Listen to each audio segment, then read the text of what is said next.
산 위에 있는 교회의 김기선 목사입니다. 오늘 하나님의 말씀은 나훔서 1장 1절에서 13절 말씀입니다.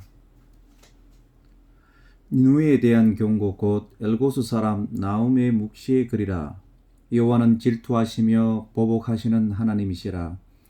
여호와는 보복하시며 진노하시되 자기를 거스르는 자에게 여호와는 보복하시며 자기를 대적하는 자에게 진노를 품으시며 여호와는 노하기를 더디하시며 권능이 크시며 벌받을 자를 결코 내버려 두지 아니하시느니라. 여호와의 길은 회오리 바람과 광풍에 있고 구름은 그 발에 티끌이로다. 그는 바다를 꾸짖어 그것을 말리시며 모든 강을 말리시나니 바산과 갈멜에 쇠하며 레바논의 꽃이 시드는도다. 그로 말미암아 산들이 진동하며 작은 산들이 높고 그 앞에서는 땅 곧 세계와 그 가운데 있는 모든 것들이 솟아오르는도다. 누가 능히 그의 분노 앞에 서며 누가 능히 그의 진노를 감당하랴. 그의 진노가 불처럼 쏟아지니 그로 말미암아 바위들이 깨지는도다. 여호와는 선하시며 환난 날에 산성이시라. 그는 자기에게 피하는 자들을 아시느니라. 그가 범람하는 물로 그것을 진멸하시고 자기 대적들을 흑암으로 쫓아내시니라. 너희는 여호와께 대하여 무엇을 꾀하느냐. 그가 온전히 멸하시리니 재난이 다시 일어나지 아니하리라. 가시덤불같이 엉클어졌고 술을 마신 것 같이 취한 그들은 마른 지푸라기 같이 모두 탈 것이거늘. 여호와께 악을 꾀하는 한 사람이 너희 중에서 나와서 사악한 것을 권하는도다. 여호와께서 이와 같이 말씀하시기를 그들이 비록 강하고 많을지라도 반드시 멸절을 당하리니 그가 없어지리라. 내가 전에는 너를 괴롭혔으나 다시는 너를 괴롭히지 아니할 것이라. 이제 내게 지은 그의 멍에를 내가 깨뜨리고 내 결박을 끊으리라. 아멘. 오늘 말씀의 그 배경을 보게 되면 이 이스라엘이 북이스라엘과 이 남유다로 나누게 되었습니다. 이 남유다는 특히 이 외후 내환으로 어려운 그런 상황 속에 이 나홈이란 이 선지자가 나타나서 하나님의 말씀을 전합니다. 1절에 보면은 니느웨에 대한 경고 곧 엘고스 사람 나훔의 묵시의 글이라 라고 이야기를 하고 있어요. 엘고스 사람 이 정확하게 어디인지는 잘 모르지만 역사학자들은 때로는 이 니느웨 근처에 살았다라고 하는 사람들이 있습니다.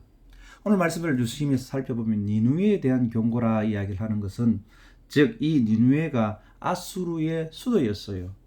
그러니까 니느웨에 대한 그 경고는 곧 아수르, 강한 이 아수르 나라에 대하여 경고한 것이지요. 이 나훔 선지자는 히스기야 왕 때 12 선지자 중에 한 명이었습니다. 아모스, 호세야, 이사야, 미가, 예레미야, 스바냐 그 뒤에 나훔이 나오게 되고 하박국 선지자가 나오게 되었습니다. 이 나훔 선지자는 니느웨에 대한 이 경고를 했는데 이 경고라는 이 히브리 말로는 마사 들어 올리다라는 그런 뜻이 있어요. 우리가 싸움할 때 강한 사람이 약한 사람의 멱살을 이렇게 잡아 올리듯이 들어 올리다라는 그런 뜻이 있습니다. 왜 하나님께서는 니느웨에 대한 경고를 하였냐 하면 이 아수르라는 이 나라가 애굽을 정복하러 남유다를 통로로 생각했던 것입니다. 이 아수르는 북쪽에 있었고 그 중간에 이 이스라엘이 있었고 그 다음에 밑으로 애굽이라는 그 나라가 있었어요. 그래서 이 아수르는 이 애굽을 정복하러 남유다를 통로로 내놔라라는 그렇게 생각했던 것 같습니다. 마치 임진왜란 때 일본이 명나라를 정복하기 위해서 조선을 발판 삼았던 것 같은 맥락일 것입니다. 결국 이 아수르는 갈대아에 의해서 망하게 됩니다. 이 말씀을 통해서 두 가지 교훈을 얻고자 합니다. 첫 번째로는요, 세상을 주관하는 것은 하나님이시다라는 겁니다. 세상을 주관하시는 것은 하나님이다. 우리가요, 하나님의 일을 보면은 때로는 하나님께서 빠르게 진행하시기도 하지만 때로는 느릴 때도 있습니다. 금방 알아차릴 때도 있지만 시간이 지나감에 따라서 알게 되는 경우가 있어요. 하나님께서 천천히 일을 하실 때에 믿는 사람들은 고민에 빠지게 됩니다. 과연 하나님이 일하시는가? 예를 들어서 이 욥의 고난을 들 수가 있는데, 이 욥에게 많은 고난이 닥쳐왔습니다. 이 욥은 하나님 앞에 잘못한 것이 없다라고 생각했는데 하나님이 왜 나에게 이런 고난을 주어주는가 이해가 되지 않았어요. 왜 하나님은 이 고난 가운데 가만히 계시는가, 역사하지 않는가 라고 고민에 빠졌을 때에 하나님께서 욥에게 나타나서 이야기합니다. 욥아, 이 세상을 주관하는 것이 나인데 이 네가 알고 있는 이 악어라든지 이 하마가 어떻게 만들어진지 모른다는 거예요. 이 세상이 어떻게 만들어진지 욥에게 이야기할 때에 욥은 대답할 수가 없었습니다. 우리 인간의 어떤 조그만한 그 지식으로 하나님의 뜻을 이해하기는 너무나 벅차다라는 겁니다. 다 할 수가 없다라는 겁니다. 우리가 하나님의 역사하심을 못 느낄 때가 많지요. 마치요, 지구가 자전하는 것이 몸소 느끼지 못한 것과 마찬가지라는 겁니다. 우리가 지구가 이렇게 자전해서 스스로 이렇게 돌아간다 하는 거, 이 느끼는 사람 과연 몇 명일까요? 과학자 아니면 잘 못 느낄 것 같아요.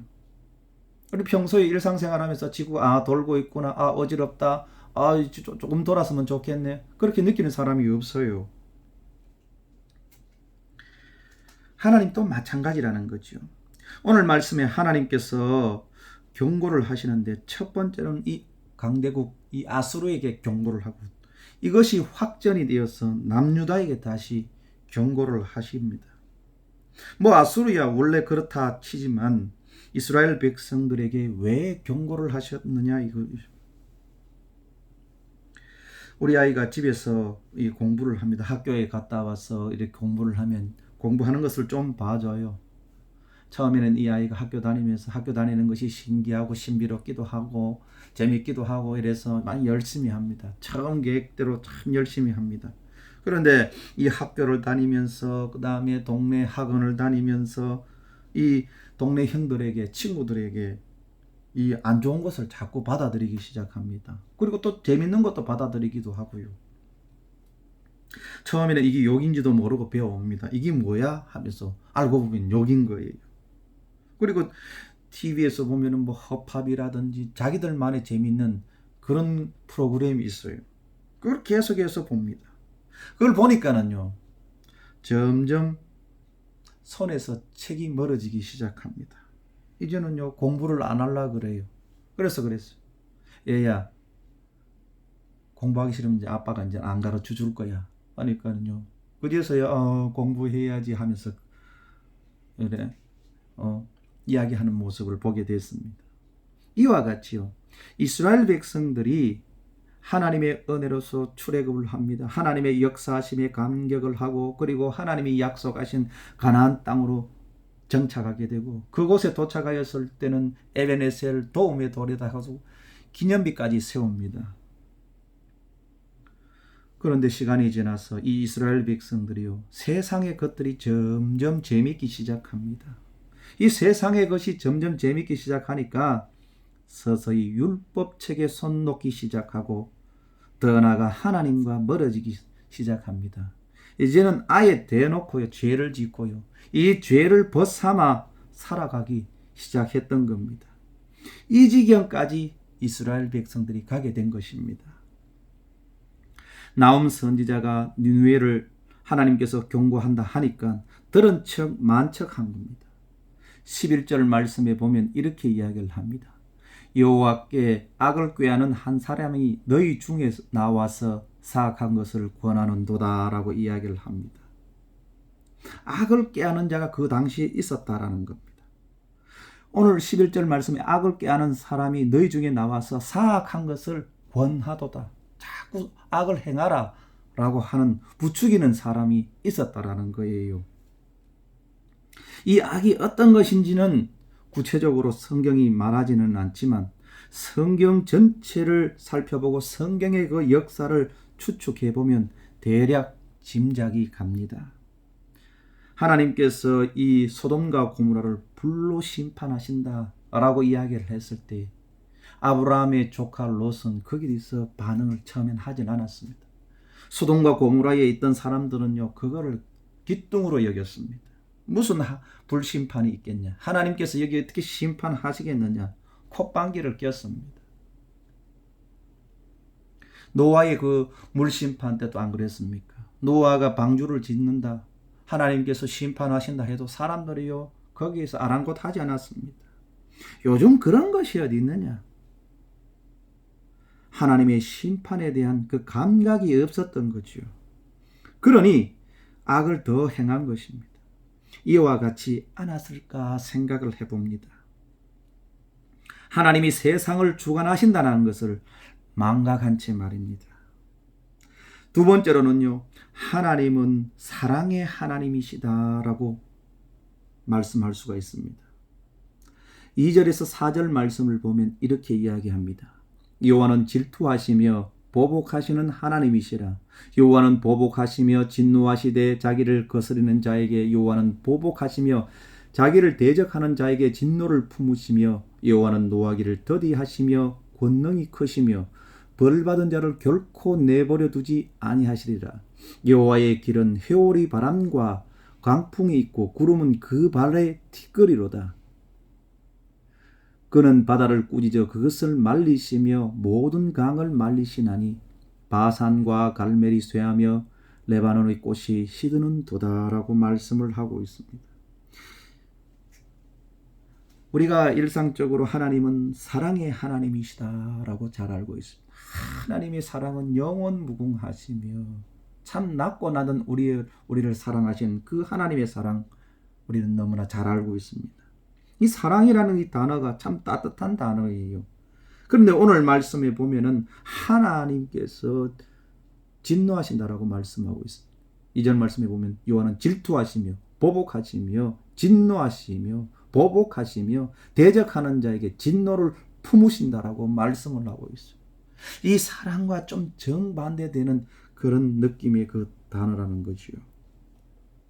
첫 번째, 이렇게 보면 이 질투라는 단어를 사용하는데, 우리가 상식적으로 남녀 간의 그 참 사랑하는 그 관계 속에서 이 남자가 다른 여자를 이렇게 눈길을 돌릴 때에 시샘하는 마음이 들잖아요. 반대로 여자가 다른 남자에게 한눈을 팔 때 나타나는 그 심리, 그것을 우리는 질투라고 잘 알고 있습니다. 하나님께서 이 구약 성경에서 보면 이 질투의 하나님이라고 말하는 곳이 있는데, 하나님께서 시내산에서 법궤를 주시면서 나는 질투의 하나님이라고 말씀을 하고 있습니다. 이 질투의 하나님이라고 이야기를 하신 그 질투의 내용은 허무하고 헛된 것에 집착하지 말고 마땅히 하나님께 영광을 돌리라라는 그런 뜻이 담겨져 있습니다. 민수기 25장에 보면은 이스라엘 백성이 시딤에서 머무러 있을 때에 모압 여자들과 음행을 했습니다. 그들의 그 신들에게 제사할 때 와서 먹고 마시고 그리고 하나님의 진노를 사게 됐던 일이 있었습니다. 그때 이스라엘의 한 사람이 모압 여인을 데리고 이 막으로 들어와서 거기서 음행을 했습니다. 그때 이 청년 이 비느하스가 창을 들어서 그대로 찔러 죽이는 그 장면이 민수기 25장에 나타납니다. 그때 하나님께서 이스라엘 백성들에게 이야기를 합니다. 이 비느하스가 하나님의 질투를 위하여 질투하였다라고 그렇게 이야기합니다. 좋지 않은 상황, 이 악한 그 상황을 하나님의 마음으로 다시 돌이켜 놓았다라는 그것을 말하고 있는 거죠. 그 상황, 돌이켜지게 하는 그 마음을 오늘 말씀엔 질투라고 이야기를 합니다. 이스라엘 백성들이 악한 그 상황 속에서 돌아가는 이 모든 상황을 하나님께서는 질투하셔가 다시 원위치로 좋은 상황으로 돌이켜 놓는 것을 오늘 말씀은 이야기를 하고 있는 거죠.